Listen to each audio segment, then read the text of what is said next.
Hier, j'ai reçu une question intéressante d'un investisseur débutant qui me demandait pourquoi nous, les investisseurs en immobilier, on préférait emprunter sur des durées très longues. Il trouvait pas ça logique parce qu'il me dit oui, mais si tu empruntes sur une longue durée, tu mets beaucoup plus de temps à solder ton prêt. Je vais répondre tout de suite dans cette vidéo, mais avant ça, n'oublie pas de liker et de t'abonner à la chaîne si tu ne l'as pas encore fait. C'est parti!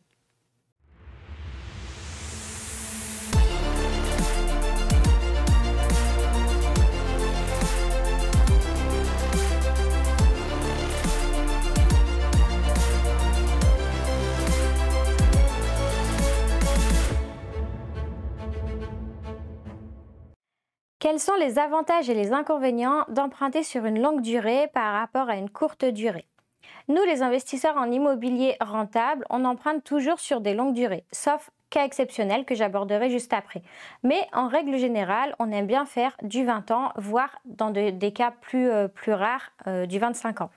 Mais bon, tout le monde le sait maintenant, moi j'aime bien la durée sur 20 ans, mais 20 ans ou 25 ans finalement, pourquoi c'est plus avantageux? Parce qu'on va payer beaucoup plus d'intérêts d'emprunt qu'on va pouvoir déduire de nos impôts.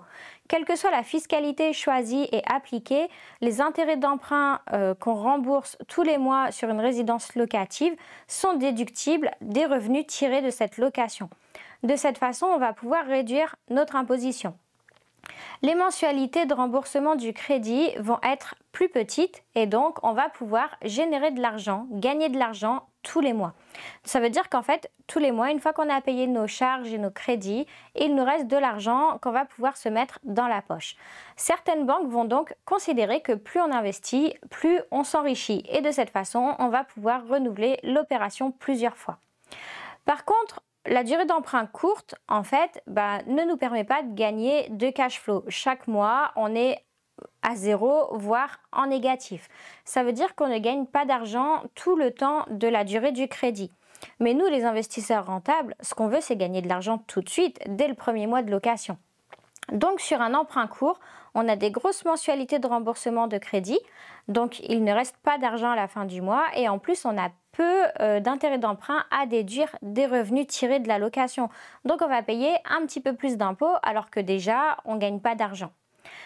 On va avoir plus de mal à enchaîner les investissements parce que la banque, très rapidement, elle va nous bloquer en nous disant que notre taux d'endettement, il est impacté par nos investissements et de cette façon, on ne va pas pouvoir multiplier les crédits. Si tu as un objectif patrimonial, que tu gagnes bien ta vie et que tu n'as pas du tout l'intention de vivre de ton immobilier, pourquoi pas emprunter sur des durées plus courtes. Mais il faut t'assurer qu'à la fin de l'année, tu auras l'argent nécessaire pour pouvoir payer les impôts de ta poche. Et les impôts sur l'immobilier sont quand même très conséquents. Donc tu risques rapidement d'être bloqué. Tu vas pouvoir faire cette opération une fois, peut-être deux, mais ensuite tu ne pourras plus investir le temps que tu auras des crédits.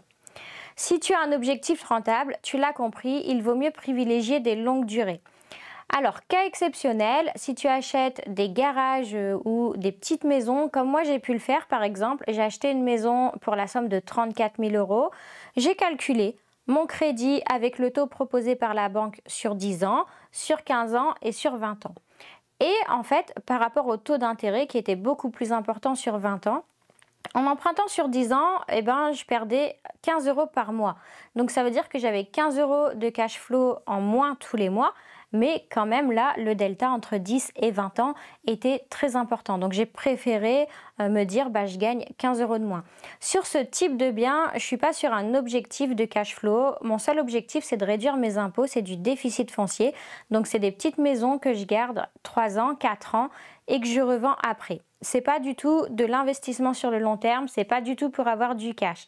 Donc la stratégie est différente, la fiscalité appliquée est différente et de ce fait, ma stratégie à moi personnelle va être différente que sur mes investissements habituels.